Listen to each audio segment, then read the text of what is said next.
So the second day, this is what got me in trouble on television and really made me feel bad. I had a date and my date canceled. Now, mind you, I'm only 3 weeks separated and didn't want to be alone, and my date canceled. So now comes Saturday. I had another date, and I thought if I have to be alone because my housekeepers go off for the weekend, I couldn't get to my daughter. Still, the rioting was escalating, and it was really bad. There were alerts, don't leave your house, and I had a date, and he lives about 20 minutes away in the valley, and they say, don't drive freeway. And I said, are you going to see me tonight? Because I don't want to be alone. And he said, yes. So he came to pick me up, and he got there, and I said, oh my God, where are we going to go? We can't eat anywhere, everything's closed. And I said, wait a minute, a hotel couldn't be closed, they gotta be serving food. So I said, let's see if we can go to Beverly Hills Hotel. So we drove to the hotel, which was a couple of minutes away from my house. And when I got there, much to my shock, the whole town, picture business people, had decided to do the same thing. Only, unbeknownst to me, they did it the night before too. So basically what happened, 3 or 4 days of the heavy rioting, people were going to the hotel. And I mean, it was mobbed. So we would stay there till 3 or 4 in the morning. Everybody was talking and trying to forget what was going on. The rioting, they would talk about it until they'd exhausted the subject. They would start off horrible, scared, and what was going on? And how could this happen in California? And oh my God, what's happened to our town? And these poor people, and totally down and down and down. I mean, there's so much you can say in life. Once you've hit bottom, there's no way to go but up. So once you talk about the bad and the horrible, you can't talk about it anymore.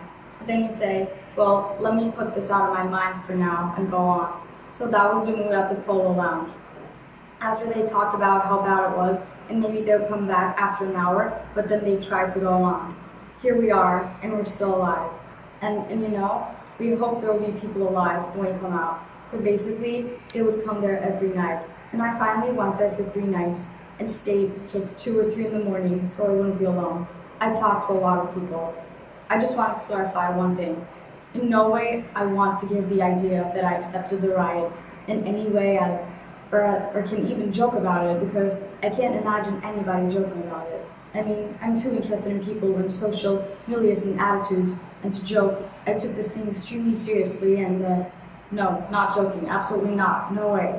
But anyway, so when they interviewed me with the closing of the Polo Lounge, I commented about how we all went there, huddled together, how we were there till 2 or 3 in the morning, and they say, what does the Polo Lounge remind them of? I said, I went there 36 years for lunch. I was there every day. I wrote my book there. Well, the book starts out, as I drove my car to the Beverly Hills Hotel, everything I did was there. People magazine interviewed me there. I did all my interviews there. Sometimes, when I was exhausted, I'd check in there for the weekend.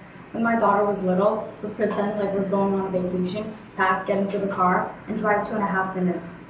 Pretend like we're going away for the weekend. I work so hard. I don't have time to take a vacation. So I check in there for 2 days just to chill out. So I was talking about that. And then I said, and during the riots, because it was so foremost on my mind, and I was talking about how we were all there. Some man wrote me a letter to Miss Young.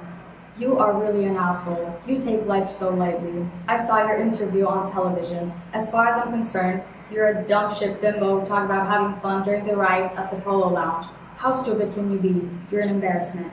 I mean, oh my God, I'm reading this letter. I got it 3 weeks ago. That's when the Polo Lounge closed. It was like, oh my God, if he only left his number so I could call him and explain that in no way did I mean to be flippant on television about the riots. So he thought I was being flippant. It was like people hanging out together, like safety in numbers. No one can hurt us at the Beverly Hills Hotel because it was like a fortress.